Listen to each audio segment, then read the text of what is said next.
अस्सलामु अलैकुम वरहमतुल्लाहि वबरकातुहू। नाज़रीन, मैं आपका मेज़बान हाफिज़ मोहम्मद फसीहुद्दीन मेदक और आप देख रहे हैं मेदक फास्ट न्यूज़। आइए डालते हैं आज की खबर पर एक नज़र।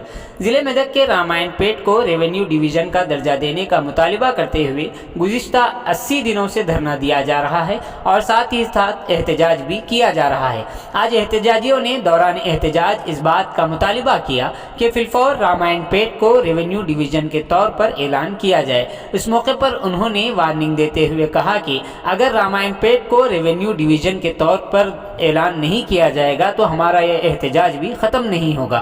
इस प्रोग्राम में पी अश्विनी, श्रीनिवास, सुरेश नायक, दुर्गा शेखर के अलावा दीगर अहम शख्सियात शरीक रहे। आइए इस सिलसिले में एक तफसीली रिपोर्ट आप हजरात के पेश खिदमत।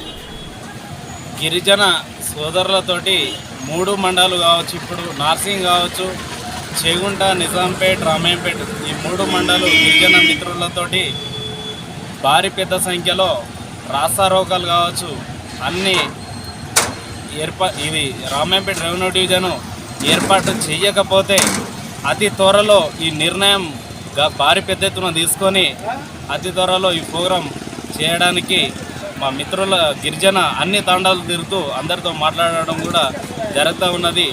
అదేవిధంగా వాళ్ళు ఇప్పటికైనా అన్ని కుల సంఘాలు ముందుకొచ్చి వాళ్ళకు గుణపాఠం చెప్పినందుకైనా స్థానిక పాలక వర్గం రావాలని మేము కోరుతా ఉన్నాం. ఈ రోజుకి 80 రోజులు గడుస్తున్నా కానీ ఇక్కడ ఉన్నటువంటి అధికార యంత్రం కానీ ఎమ్మెల్యే కానీ స్పందించకపోవడం మాకు చాలా బాధాకరంగా ఉంది.